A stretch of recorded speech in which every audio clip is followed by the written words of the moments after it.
Selanjutnya pemirsa, berikut adalah agenda ekonomi pada Rabu 13 Desember 2023. Ada pertumbuhan utang kumulatif China year on year, harga ekspor impor Korea Selatan year on year dan di bulan November.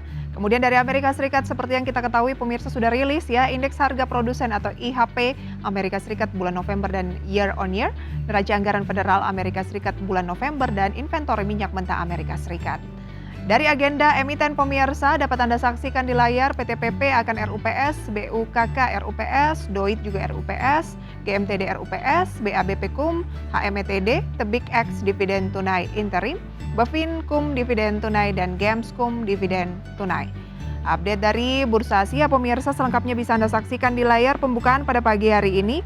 Cenderung apakah mengikuti dari Bursa Wall Street yang sempat menyentuh rekor tertinggi ataukah justru sebaliknya pemirsa. Nikkei pemirsa terpantau menguat 0,73%, Straits Times naik 0,13%, Kospi pemirsa melemah 0,42% dan ada Hang Seng yang menguat 1,07% pemirsa. Pada pagi hari ini bursa saham Asia terpantau kompak mengalami penguatan kecuali Kospi pemirsa. Kospi Korea Selatan ini sempat turun 0,42% beberapa waktu yang lalu setelah kami capture pemirsa ya. Nikkei Jepangnya masih naik 0,73%. Straits Times pemirsa juga masih menguat 0,13% dan juga ada Hang Seng pemirsa ya yang mengalami penguatan sekitar 1,07%. Lihat, nah ini dia pemirsa ya.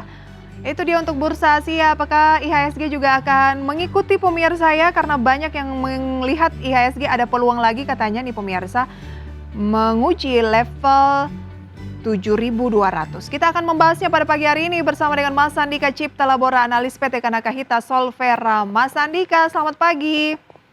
Halo, selamat pagi Mbak Prisa. Terima kasih banyak untuk waktunya Mas Andika. Banyak sekali sentimen ya, mulai dari dalam negeri dulu nih. Ada COVID yang kembali mengalami peningkatan di DKI Jakarta, kemudian debat calon presiden semalam dari Amerika ini kayaknya positif karena bursa saham Amerika menyentuh level tertingginya yang baru di tahun 2023 begitu ya. Level tertinggi 2023 seiring dengan angka inflasinya begitu ya.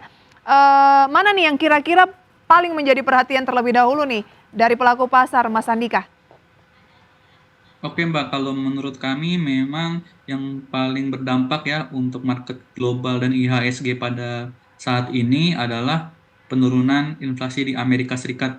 Dan memang pada pagi hari tadi ya, inflasi Amerika Serikat kembali turun ke level 3,1% ya, walaupun turun tipis dari bulan sebelumnya, Oktober 2023 di 3,2%. Ini berdampak ya, nantinya The Fed akan menahan suku bunga, bahkan kalau misalnya suku bunga The Fed sudah masuk range di level 2%, The Fed nanti juga akan berpotensi menurunkan suku bunga yang tentunya menjadi sentimen positif untuk pergerakan indeks global. Oke, berarti kan ini adalah kebijakan ataupun pertemuan The Fed yang terakhir di tahun 2023 yang itu artinya adalah besok begitu ya, rilisnya adalah Kamis waktu Indonesia Barat.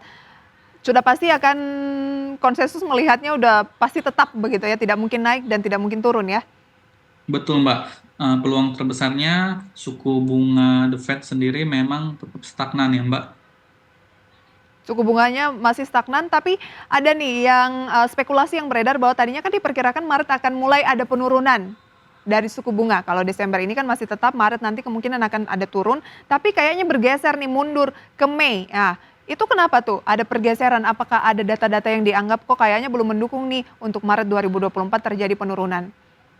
Oke, kalau saya lihat memang masih melihat data dari inflasi yang memang masih ada gap sekitar 1,1% ya. Dan harusnya kalau memang The Fed sendiri sudah melihat inflasi sudah masuk target mereka, nantinya akan segera diturunkan suku bunganya, Mbak. Oke, tapi konsensus dari Anda juga ataupun ekspektasi dari Anda kemungkinan akan ada penurunan nggak di Maret ataupun di Mei tahun depan? Menurut saya, Mbak, paling lama itu suku bunga The Fed akan turun pada semester 2 tahun 2023. Semester 2 berarti lebih mundur lagi ya? Iya, paling lama, Mbak. Oke, Mas Andika, Wall Street mohon dikoreksi kalau ada kekeliruan begitu ya. Indeks di Wall Street tuh rekor, tapi rekornya bukan rekor sepanjang masa, rekor di tahun 2023 begitu ya. Kecuali untuk bursa Eropa, kalau nggak salah si AC40 dan DAX Jerman itu rekor tertinggi sepanjang masa. Peluangnya untuk pasar modal Indonesia juga apakah akan menguji rekor tertinggi baru lagi di 2023 ini, yang kemarin kan sudah sempat menguji 7.200 tetapi ada cooling down lagi gitu. Oke, Mbak. Kalau kita lihat ya, memang pergerakan indeks global itu bergerak naik ya. Dan kalau kita lihat all time high-nya IHSG masih di level 7.306. Nah, kalau kita melihat dari sisi sentimen dari luar negeri, indeks global sudah mencetak ATH seperti itu, khususnya di benua Eropa, ada peluang untuk IHSG juga mencetak ATH, tapi kalau saya lihat tidak terjadi pada akhir bulan ini ya. Kalau saya lihat memang akan terjadi di semester 1 tahun 2024 untuk Oh, oke. IHSG. IHSG untuk terjadi penguatan level tertinggi sepanjang masa yang Anda maksud Mas Andika ya? Iya, Oke. akan berpeluang.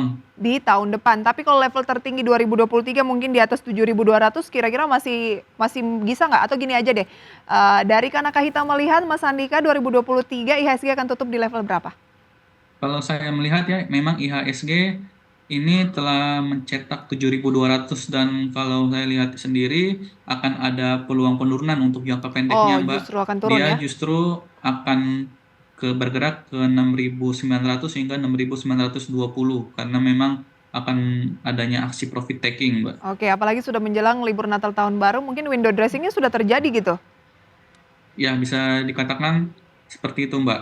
Baik, Karena memang sudah naik agresif ya sejak baik. 1 November seperti itu. Betul, kenaikannya juga sudah cukup signifikan. 1 bulan terakhir IHSG sudah naik 2,4% pemirsa ya, akan terjadi aksi profit taking menurut Mas Andika.